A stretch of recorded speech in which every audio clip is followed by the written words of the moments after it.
When it comes to planting a church, growing a team, raising money, there are certain things that we can do that are helpful and certain things that we can do that are not as helpful. And so today on Practical Church Planting, we're going to share with you 6 overrated church planting tactics.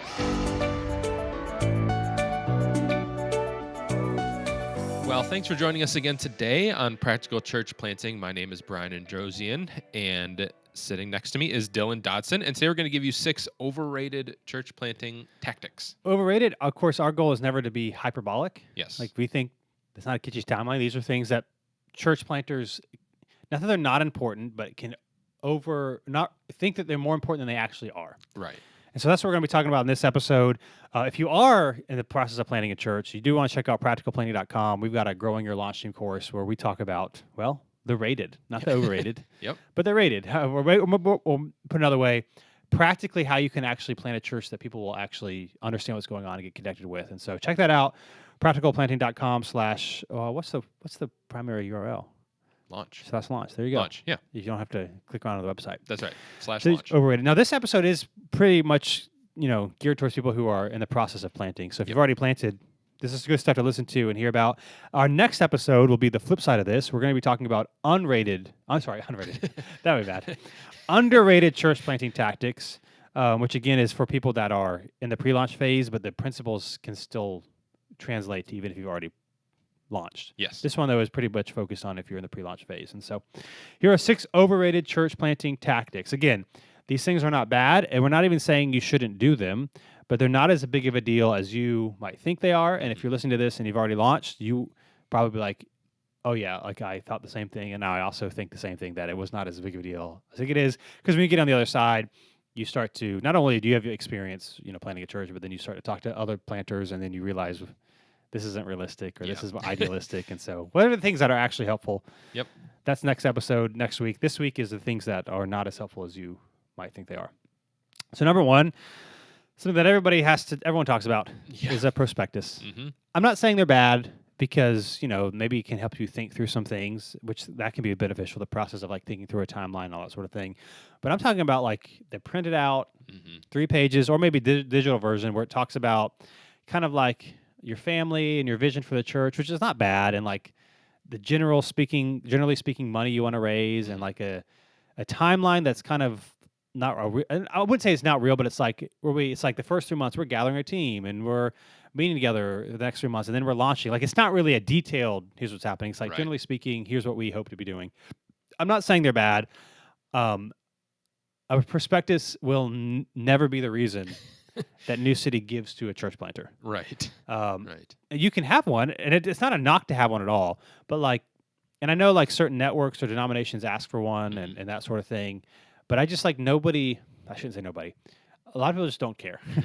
And so I'm not saying, again, not to have them, but we didn't have one. But again, there's a lot of other things that I would do differently. So if you need to do it, if you're asked to do it, fine. But if you're feeling like this is one of those things that church planters are supposed to do because other people are doing it, I'm just telling you that's not going to get people over the bar. It's not to say that having printed materials talking about timeline and strategy and that stuff is not good to have. Mm-hmm. But I know it can be stressful because you have to like design them well, and you got to get someone to create them and put all this stuff together, and because it's not like a normal piece of paper. Right. They're not bad, but they're not going to be the thing, in my opinion, that hardly anyone gives or anyone joins. Yeah, it's the kind of thing where I think it's a fine thing to have if you don't spend too much time and effort on it. Like, because I've heard of networks requiring or asking for them before they'll give money and things like that, or denominations or whatever. And so like I get the want to like, okay, I want to have one just in case, but that's probably a pretty rare just in case. Yeah. And so what I would say is if you feel like you need one, like just you can design one, and it doesn't have to be the greatest thing ever. Like I've seen people ask in our group or Facebook group and in other groups for just what's an example for one. And if you want to do it, get someone else's example of one and go into Canva, which is free website, canva.com, and just try and replicate it. Like you don't need to try and like make it your own. Not that you're trying to steal. I mean, hopefully you'll tell them you're doing this, but like you don't need to make it your own like thing that takes a lot of maybe like paying a designer Yeah. or spending a ton of effort on. I get if you want to have it kind of in your back pocket just in case someone asks, but I would say keep in mind the amount of effort you spend. You should keep in mind that that just in case is probably going to be a really rare just in Yeah. case. And again, if you have to do it, obviously do it. But obviously, it's just funny to me too because even the churches that or the denominations that require it for the funding from other churches, like that's not the reason that they decide to give you money anyway. No, and But they're they have to do it probably not because even reading it. yeah, it's like oh, okay, that's fine. Yep. I mean, even a website with a clearly defined timeline and here's the launch plan. Again, we actually go in a lot more detail of this on our course, and Yep. we're terrible salesmen here at Practical Church Planning because we really want this to be benefit you. The course costs $149. If you have it and it stinks, then we will give you your money back. Yep. Like that, we don't care. The same thing with our newsletter. We send out a weekly newsletter, but we tell people all the time. We've got a Church Planner's Guide to Social Media, which is we think very practical, like what to post, how to post, what types of posts, where to get them from. You have to submit your email to get it, but if you just want that, you can also subscribe to our newsletter. Yeah. Because like we just We're want to not help you. going to get mad So, about it. a prospectus, it's just not going to push the needle. If you don't have to do it, it doesn't matter.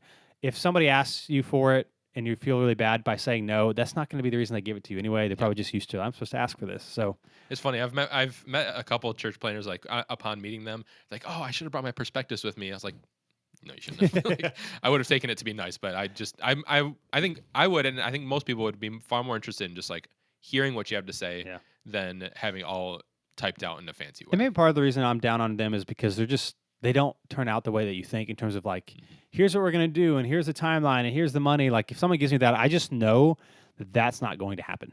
So, anyway. Yeah. Not that they're bad, but they're not going to be the thing that pushes the needle to get you over the hump. Yep. Number 2, talking about not wanting to be a large church.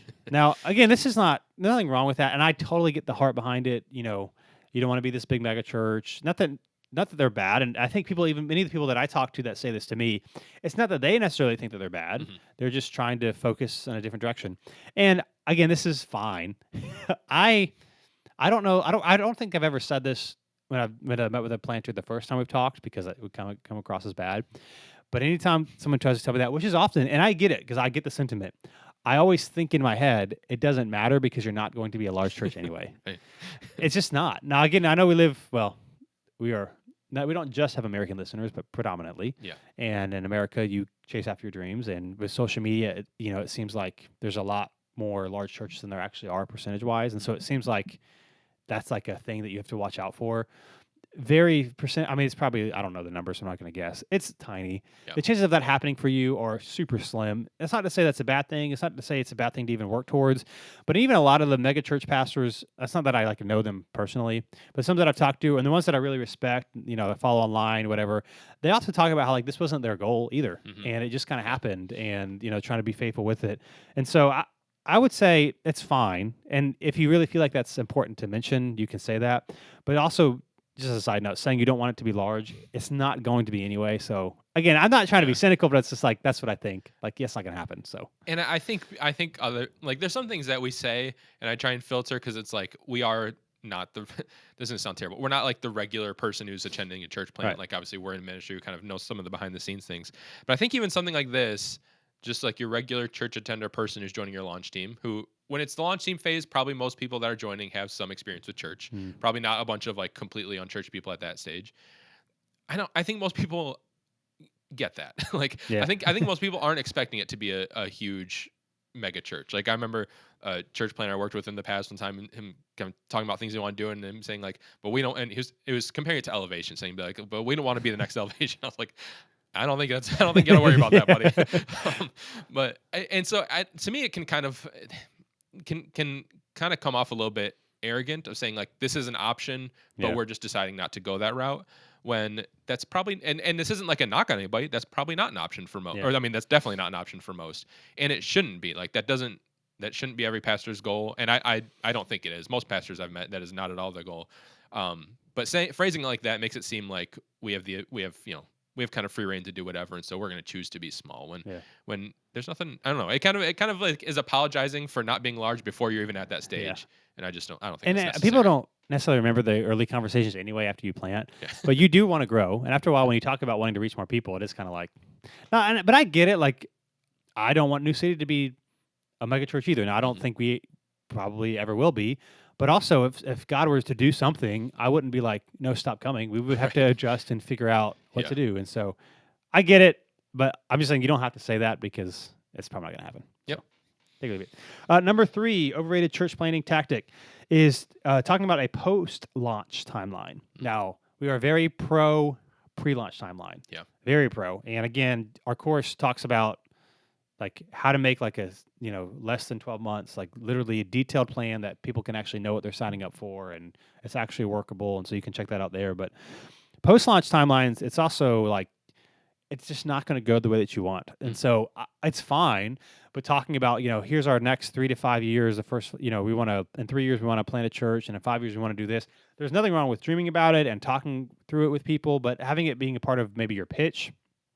Again, I just know like it doesn't work out the way that you want. Yeah. And you have no idea what it's going to look like. You have no idea what 6 months from now is going to look like because it's not and everybody knows this, but I think we can kind of forget a little bit. Like it's not a linear process. People will come, people won't come. Some people will plant and it'll grow more than they ever thought. Some people won't be anything close to what they were hoping for. And so I just wouldn't focus too much on trying to impress people for the future as opposed to just talking about like what we're going to do now, which again, we'll talk about more about this in our episode next week. But a post-launch timeline, it's fine that you've thought through things, but again, they very rarely happen like that. And so I wouldn't put a ton of energy trying to plan the first 3 years of church. Again, nothing wrong with you thinking through what you might want, but having that being part of your pitch to people, it's like, again, they're probably thinking, we don't even know if this thing's going to start. So Yeah, and I don't think people are thinking that as far ahead in terms of this. Like when you're talking about people coming on your launch team, as you might be. Like I just don't think people are weighing whether or not they're going to join you or whether give to you or come on board and start attending based on what may happen a few years down the road. And so giving them that information may be just like, oh, that's okay, cool. But I think everyone kind of has a general idea that like there's a lot of unknowns ahead, and that's okay. And we don't need to like pretend like we know what's going to happen 3 years down the road. Because in reality, like if this is just a very basic thing, like if you've ever made a budget for a church, like you don't know what's going to happen at the end of the year, and even that, like trying to plan the year out is hard. And so trying to go a few years down the road, there's so many things that could change. There's so many different variables that there's not a reason for it, and I don't think anyone's really expecting you to have that answer. Yep. Now, if someone were to ask you, I think it's an okay thing to just kind of think through some basic answers, because if someone were to kind of ask you what your plan is for a little bit down the road, I don't think good answer is just to say, I don't know. We'll see what happens. But I don't think you need to have this whole big timeline laid out. But you can give kind of more generalities, and with the understanding of things will change and we can't predict the future, and so we're going to take things as they come. I think there's more pressure of this, especially if you're talking to a pastor or other people in ministry. But again, they know that it's not going to work out. And so again, there's nothing wrong with having hopes and dreams, but presenting it as like, here's what we're going to do. Yeah. I think that will hurt you more than it will benefit you because again, I'm all about dreaming and planning for the future. But if I'm talking to someone and they're kind of like saying, well, here's what we're going to do, and then the first year it's going to look like this, like I just know it's not. And it can come across as like, maybe you don't know what you're getting into if you think it's going to happen the way that you have already planned it. Yeah, yeah, for sure. Post-launch timelines can be overrated. Number 4, talking about statistics about your area. Again, not bad to have them, not bad to look at them. But, one of the pitches is very intellectually driven of like, here's how many unchurched people are, here's the demographics, and here's why we need a church. And it's always about like these external factors and not about, well, why do you want to do it? Yeah. Which again, we'll talk about more about that next week. But statistics, again, they're fine. The thing we talked about this in other episodes. The problem is with statistics is the reality is you're not going to change them very much. Yeah. And so if your community is only 17% of people go to church, and that's fine to talk about that. But if you talk about it in the sense of a way, like we're going to plant a church and we're going to make a big dent in that, like you're not. Now, maybe in collaboration with other churches, or maybe God will do something cool, but like your church is not going to increase that by 5%, right? Let alone 1%, unless you live in a really small town. Sure, yeah. And 50 people can make that big of a difference. Yeah. And so they're not bad. Again, you should look these things up, but using them to say, here's what we're going to do, and here's why we're going to do it, and here's how it's going to work. Knowledge or intellectual statistics is not what gets people committed. It's not what gets people excited. It's fine to know, but that can't be like your primary driver. I was guilty of this, when we started a new city, about how many people are growing here. Everybody is, yeah. And it's just like it's a natural thing because you want to justify what you're doing in a way that makes it seem like everyone's going to agree with you. And it can be hard and vulnerable just to say things like, we live here, we love this community, we want to be faithful. We think God's calling us to, start a church or to gather people together, and that's why. Now that sounds not nearly as cool as this percentage of this, and these people live in this area, and here's how people are moving. But even me saying that even sounds like, oh, that sounds really cool. Mm-hmm. Not here's all the numbers of why we need another church. And so they're not bad. Look into them, but don't think that statistics are going to help push people get connected or even help people give, because it's not about intellectual numbers that's going to help people, connect with what you're doing. And I think a lot of the statistics you're going to give, the number may shock people, which is kind of obviously what you're going for. Yeah. But I don't think people are as surprised by them as we think. Like I think a lot of this is we want to justify why we're planting a church to someone who has not asked for justification. Like we're afraid of them asking why, and so we want to give them all the reasons why. Yep. So for example, we live in the Raleigh area. And in Raleigh and the surrounding areas right now, and I mean for a long time, tons of people are moving here. There's a lot of people here. I mean, but everyone knows this that lives here. So we went to a kind of like a local conference recently, and I've heard a lot of ministry people, church planners talk about this in kind of a way to like say we need more church planners of how many people are moving here every day. No one has the same number, just so we know. But like so obviously it's kind of I don't know where the data is coming from, but like saying that is not changing my way of seeing the city I live in, because I know that a ton of people are moving here. And so you give me like the actual statistic or the actual statistic of how many people are unchurched. I know the majority of people don't go to church. Yeah. Like I'm not like, oh, now, now I'm in. But if you were to say something as simple as without looking up, I mean, you can find statistics on your own if you're curious, but without any statistics of just saying, hey, this is the area we're in because of how many people are moving here. If every person wanted to go to church, none of our churches could hold it. So we need more churches. Yeah. Like, I get it. Yeah, I don't disagree. And that's good enough for me, because I know that we have a limited number of churches and a lot of people are moving here and you want to be a part of it. Like there doesn't need to be a big kind of like defensive why. And I don't think the vast majority of people are even going to like challenge you on it. Yep. If you're clear about that this is what you want to do, if you're not kind of wishy-washy about it, then I think the majority of people will say, okay, they may join you, they may not, and they may ask why you want to do it, but they're not looking for give me the statistical breakdown of why you're doing it. They want to know that you feel called to this and passionate about it. Yeah, I think again one of the challenges is when people ask, maybe people that aren't Christians or friends or family who don't really follow Jesus, don't really understand church stuff, they might be like, so why are you planning a church here? Again, you start to think of, well, let me prove to them why I need to do it, as opposed to just explaining how we'll talk about it in the next episode, and even how we kind of briefly mentioned out here. That is a legitimate answer. For some reason, we think like it doesn't count, and so we have to have all these numbers to back it up. Yeah. And a lot of times people just gloss over it, especially when you get big numbers. And also, two of the things with the statistics is you can make any area look in desperate need for a church, totally. which is just true in general. But like, there's always some statistic that's going to make it really shocking and worth it. And so, I mean, it's fine to talk about them, but don't expect that's going to be what draws people in. In fact, it could be what not necessarily draws them out, but could help their eyes glaze over because they're just like, what does that mean to me? Yeah. Whatever the thing is, like, if it's a million people, it's a statistic. If it's a one person, it's a tragedy. However that goes. Like when you get all these big numbers, that doesn't mean things to people. So, yep. Talking about statistics in your area is an overrated planting tactic. Number 5, talking about how different your church is going to be. Now, again, sometimes this is the case, especially if it's a rural, more small town area. Part of maybe why you're planting there is because you want to offer something a little bit different. Sure. And that's fine. Of course, every church is a little bit unique. But having that being one of the primary, here's why we're planting, because we're going to be so different. I don't. It's not the intent, but it does come across as a little bit arrogant, particularly to other churches in your area. But also, like, what makes this one kind of interesting to me, because this is one that hear a lot as well, is at the end of the day, your church is not going to be that different from the outside. So it might have theological or certain things differently, but at the end of the day, you're going to meet, you're going to gather weekly, and you're going to preach on something, and you're going to sing some songs. You're probably going to have, at least in our current cultural context in America, some sort of groups, some sort of serving opportunity in your church. Like you might have theological differences or like things that do set you apart from other churches, but like functionally how you operate, it's not going to be that different. Now maybe it might be more healthy, it might be better in some ways, or it might be more, you might be helping people meet Jesus and not just like performing and whatever. But like how it looks like from the outside, it kind of looks similar. And so when people talk about we're just going to reach, like for example, we're going to be different than other churches. We're going to primarily focus on people who don't know Jesus, which is great. But it's also like when you plant a church, if you don't have anyone who knows Jesus, who's going to pay for it?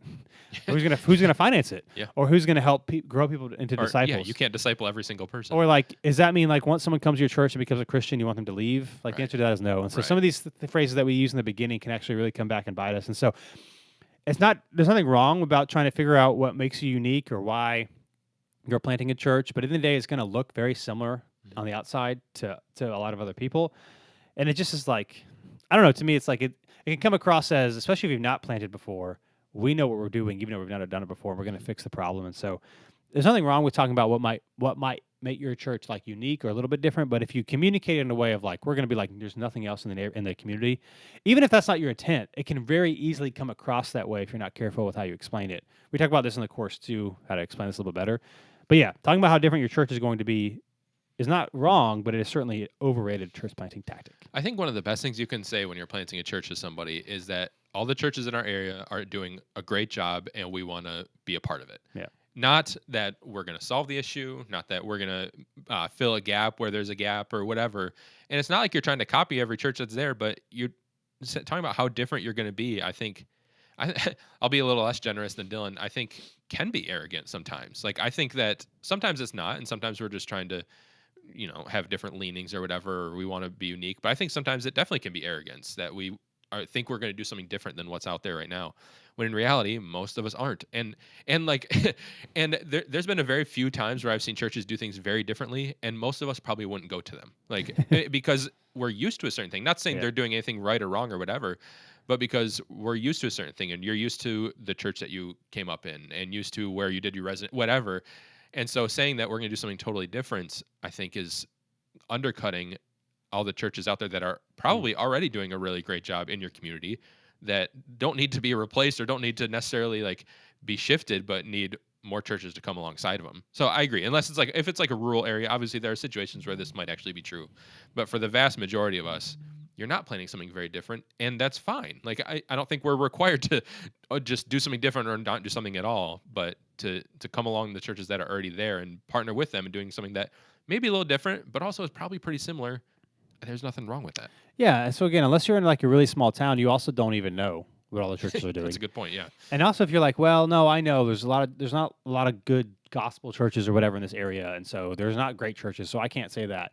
What you could also say, if you really want to go that route, is simply say we want to join in on what God is already doing here, just to make it seem like, yeah, obviously there's going to be something different about it, but we're not here to save everybody and to save the city and to change the world. We're just trying to be faithful to what God has us to do. And at the end of the day, it's going to put a lot less pressure on you once you do launch and you realize, oh, this church isn't growing as fast as I thought it was going to, or it's not as large as I was hoping, even though I didn't want a mega church. Yeah. It's not as large as I was hoping. Right. And then you can get really discouraged because you had all these statistics and all these numbers, and it doesn't feel like you're making nearly as big of a dent as you wanted, instead of focusing on being faithful where you are. And so, again, there's going to be things unique about your church or different, but like it's not going to be like, whoa, what is happening? Yeah. And that's okay.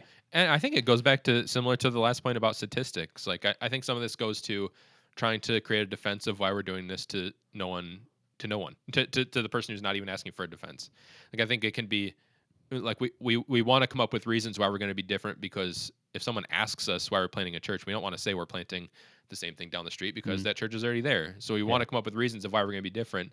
But in reality, no one's looking for reasons why you're going to be different. People don't choose a church for the vast majority because it's different than other churches. Yeah. There's a number of reasons they choose, but that's not why they're going to be doing it. So I think we're kind of creating defenses of why we're planting a church to the person who's not even asking. Yeah, so talking about how different your church is going to be is an overrated church planting topic. And here's the last one, number 6, a sophisticated discipleship plan. Now, when we say sophisticated, you might not think it's sophisticated, or you might not think it's confusing or complex. But again, this is one of those, here's what we're going to do, and here's the 4 different ways that we're going to have disciple. Like I think it's great to think through those things. It's great to try things and see what works and see what sticks. And depending on who's coming to your church and the demographic and the community, you can try different things. But having like a big, like massive, here's all the ways we're going to make disciples. Again, talking about our last point, when your church is not going to be extremely different than everyone else, Mm-hmm. it can come across as unrealistic. So again, when I'm talking to church planners and they have a plan, I'm glad they've thought through it, but you can also tell who has more ministry experience and who don't, who doesn't have as much, because those who don't have as much typically have a very idealistic view of here's what we're going to do, and of course 90% of the church is going to sign up and show up, so it's going to happen this way, without realizing that only a certain percentage are going to ever show up to anything that you do. And so you should think through, like, how are we going to help people grow closer to Jesus? And we've got episodes on this as well that you can listen to. But having I don't know, and I feel like there's also this pressure too, just in church world, to have like, you want to impress the pastors or whoever you're meeting with, like, here's all the things we're doing, and you're trying to emulate churches that have a lot more money, have been around a lot longer, and have a lot more people, so they can maybe offer more things than you can, and that's okay given where you're at. Discipleship plans are important, but having one that seems really sophisticated often looks like it's unrealistic. So I've heard so many times at conferences and gatherings of pastors asking each other, like, what's your discipleship pipeline? Yeah. What's your discipleship plan? And for a while I was like, please don't ask me, because mine is gonna, or ours, like, is on paper is not going to be anywhere near as impressive looking to another pastor as some of these other guys that are like having this like step by step thing. And not that, I mean, we're always working as well here, so it's not at all to say like we've got it figured out and no one else does, but like, it's very uncomplicated. We want to get people in groups. We have, opportunities for them to do that, and that's the biggest way we want people to be discipled outside of Sunday. But we just see other people or other churches like trying to make it like super complicated to the point where sometimes I've had a hard time. They're explaining it to me and have a hard time like following where we're going with this.